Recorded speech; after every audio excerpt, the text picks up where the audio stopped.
After almost 40 years as a community volunteer, 11 of those years on our city council, Janie Ridd is retiring. Hi, I'm Maureen Russell Hodson, and this is Springboro, Here and There. We are here in council chambers, along with our councilwoman, Janie Ridd, and you just have a couple more meetings left, Two right? meetings. Two meetings. Two more meetings. Well, let's talk about this long 40-year career. Oh my. You were obviously involved in the community before you decided to run for city council, right? Yes. So I take had us been back involved then. for a long time. We moved into the community in 1978, I want to say. And soon after that, when my kids were in school, and I was looking for ways to get involved, and I had a couple of friends. One was the city manager at the time, and another one I knew from elsewhere who was on planning commission, and said, "You really ought to consider it. It's really nice." What really drew me is the fact that in a small community, and at that time we were under 5,000 residents. We weren't a city yet. In a community that size, you can get involved and really make a difference. Yeah. Whereas I'm not sure I would feel that way in a large city. I'm not sure I would feel I had any influence over anything. So I thought, yeah, I would really like to get involved, because quite honestly, when we moved here. Now, where did you come from? We came, when we first were married, we lived in Beaver Creek, over where the green is. Okay. We lived over there in an apartment. We were house hunting, and we loved a house that we found in Tamarack. Well, at that time, I wasn't thinking about down the road, or it was great for the time. Mm-hmm. Well, when we first came here, it was so out in the middle of nowhere almost. There was a Kroger, there was a McDonald's, there was the old IGA Plaza, but there really wasn't much else. And I remember one time coming home from Kroger and thinking, oh my gosh, what have we done? We moved out in the boondocks. From Kettering, which was really, booming at the time. Right. Centerville really wasn't even terribly large. So anyway, so that's how I kind of got involved and thought, you know what, if we're going to stay here, then I'd like to at least be involved. And it turns out that by doing that, we really were able to make a difference in how it evolved. And so you went from a volunteer at school and then to I was volunteering in school and all of that during the same time. I was on every committee at school, volunteered for everything. And I was staying home with my kids. I didn't have a job. So it was great because it was so flexible. Yeah. So I was a volunteer at school and at our church. We were with Springboro United Church of Christ at the time. And so I did that. And I was doing this at the same time, and then got on some of the other committees, like the Land Use Plan Committee, once we decided to redo that. It hadn't been done in quite some time. So we had public hearings for that, and it was quite a process at the time, and that was early on in my planning commission. And so I stayed on planning commission for 28 or 29 years, I want to say. Where you can really make a difference on planning commission, right? Explain what planning commission does. Planning commission hears all of the input from anything that's going to develop in the community. I thought it was ideal because we could have a lot of the influence over what developed and how it developed, but we didn't have the phone calls and the people waiting, or what I thought would be people waiting on my doorstep for me to get home because they were angry or mad. Turns out that has never happened. Mm-hmm. I've had a few phone calls, but there was nothing contentious. So you're on this council-appointed board for 28 years. Yes, where you appointed have every 4 years. Yeah, a ton of changes over that time. We went from not being a city to being a city to now almost 20,000 residents. And one of the biggest developments that I remember was Settlers Walk. Yeah, that was one of the really big ones that we had during the time that I was on Planning Commission. But so fast forward 28 years, and I resigned off Planning Commissioner and just chose not to be reappointed. And then this opportunity came up in my ward where someone was elected and then after a year resigned. And I thought that would be a good way to get back involved again in a different capacity. So I came in for an interview and was appointed, and then ran twice after that. So let's talk about some of the changes that you've seen, because you mentioned Settlers Walk. Something like, I think 33% of our population is living in Settlers Walk. And that was by far the development that we got the most flack over. Residents that did not want that. It was going to ruin property values. And why would we want that in our community? And I can't imagine our community without it now. People want to live. Yeah. Well, all our neighborhoods are great. And we really are a community of neighborhoods, when you think about it. Right. And we've been able to create this community, and I'll give the previous councils and all of the planning commissions credit. We've created this community where people really want to be. Yeah.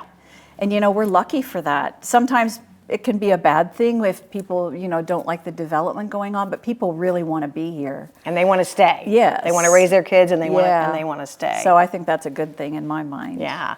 Tell us some of the other developments or changes or things that you've seen that really stand out as significant over the course of your time.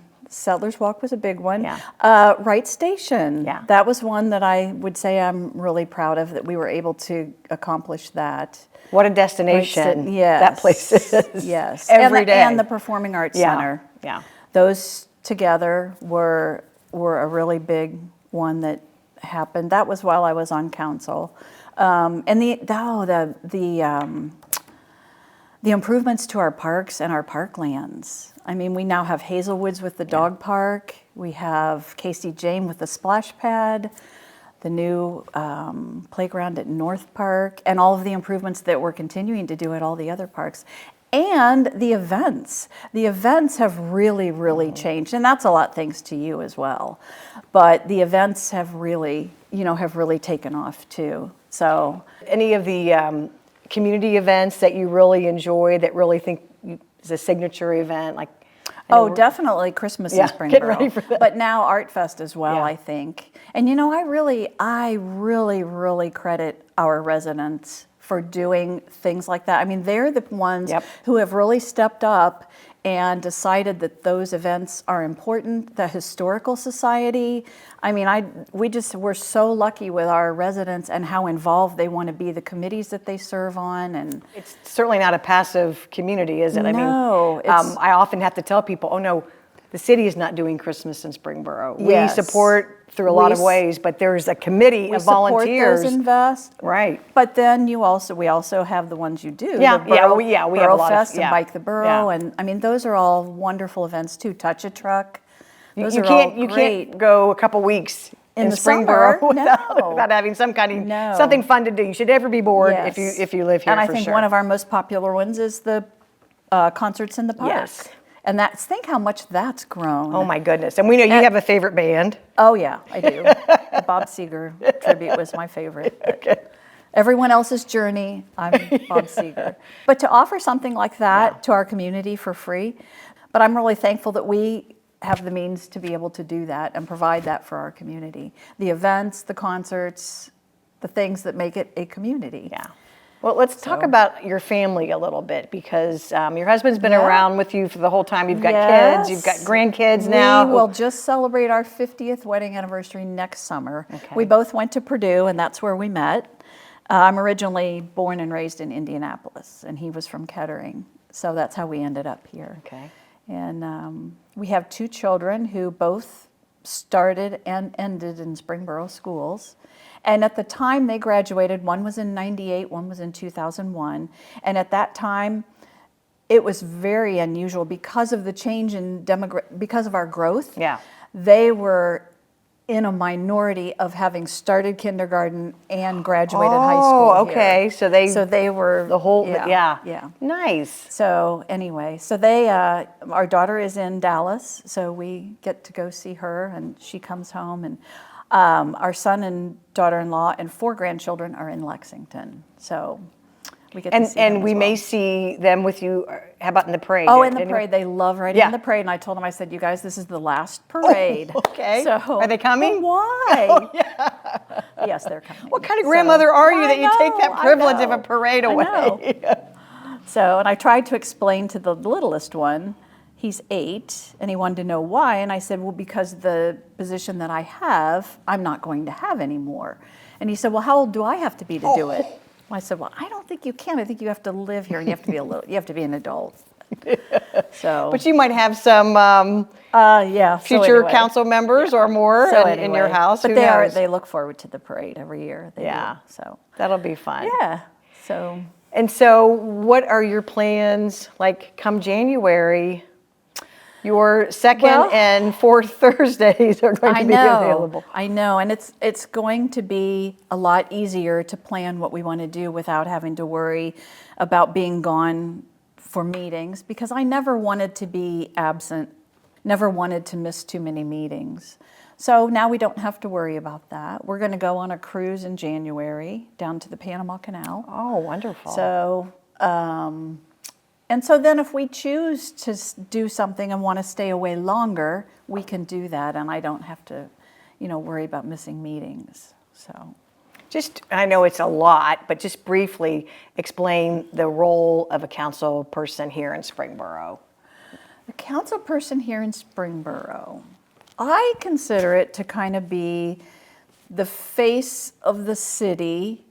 I like to think of it as the face of the city at events, like if I go to groundbreakings or breakfasts or ribbon cuttings, to know somebody from the council and the city is there. I consider that to be a part of it, but also just being able to run the day-to-day business of the city. The staff really does that with our input. And they're very good at that. We're so fortunate to have, as you well know, we're so fortunate to have the staff that we have. But, so I think we keep on budgeting, capital improvement, that kind of thing, so. And sometimes have to, make that hard decision. Yes. Like some of the rezoning decisions, the last really contentious one that we had was on the Easton Farm. So that was a lot. We haven't had a lot of those, and I consider us very, very fortunate. And I think a lot of it is due to the way our staff manages the budget that we do have, thinking that they're doing it now with the same amount of people as they had back in the 90s. They haven't really increased for as much as our population has increased. Yeah. I mean, I think they do a wonderful job at that, at keeping the budget where it needs to be. And that was one of the biggest things too, since I've been on council, is the amount of debt that we've been able to pay down. We paid off the golf course, we paid off the water and sewer bonds. So that then frees up, some of that as well to do some of the other improvements. And they do a great job at keeping up with our street resurfacing. And they just go above and beyond in every way. If there's a water main break in the middle of the night, they're on it. It's Christmas Day. Yeah, exactly. Yeah. Or a snowstorm. Yeah. So I just can't say enough good things about them.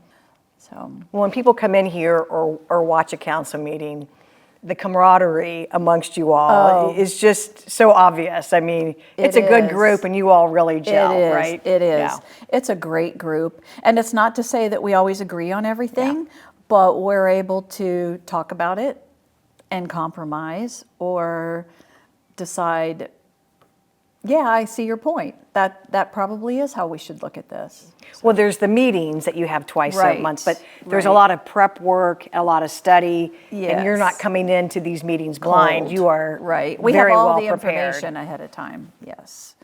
To study, ask questions, find out what we need to find out, and then talk about it when we get here. So what are you going to miss? All the from people, this group? Yeah. all the people, the camaraderie, like you said, and I really will. That will be, and I'll miss the fun events like the golf outings and. So what do you say to someone who is thinking potentially of and making a jump right to council could happen? A lot of times people take steps like planning commission or being on other boards or commissions, but what do you say to somebody who's thinking about maybe getting a little bit more involved in the community through I would really recommend. I would highly recommend to anybody who wants to be involved. We have so many different committees. We have Tree Authority, we have the Park Board, Planning Commission. There's so many different ones, Architectural Review Board. There's so many different ones. I would recommend getting involved in a committee first. That would be my recommendation. If it doesn't happen that way, it doesn't happen that way. But I would definitely recommend that first. That's a great way to get involved. There are many opportunities to do that. So many opportunities. Or get involved in the Historical Society, or any number of committees that we have. There's just so many great ways to be involved should people want to do that. And then on council, new ones coming into council, I would tell them to ask the questions. There's no dumb question. And there's no way that someone new coming in, I don't care how many committees you've been on, can have enough knowledge not to have to ask questions. So, Jerry Ferris is going to be filling your seat. Yes. And he's actually coming in a couple weeks to take a tour and kind of meet everybody, see how the operations go. Good. The council and the staff, they're so dedicated. And they're also very approachable, right? Yes, very approachable. Yeah. Well, we have so much enjoyed having you. I think you've put your stamp for sure on this community. I think you can't look anywhere around that there's something that you haven't had your finger in that pie, probably. That I remember. Yeah, so that's amazing. I mean, 40 years. That's a long time. You said you originally got into it to make a difference. You made a difference, miss. You really did. Yeah. That's really something. Well, I guess I got into it to make it more someplace we would want to stay. So I think that definitely happened. Well, Janie, thank you so much. As I said, we appreciate you. all the contributions you have made to our community. I know they'll continue, even though you won't be sitting up here, because you'll be letting us know ideas that you have. Because as you said, you're always looking around and you want to always keep Springboro the wonderful growing community that it is. Thanks for watching. For more information, you can always check out our website, ci.springboro.oh.us, and we will wish Janie all the best in your future endeavors. Thank you. We'll see you next time.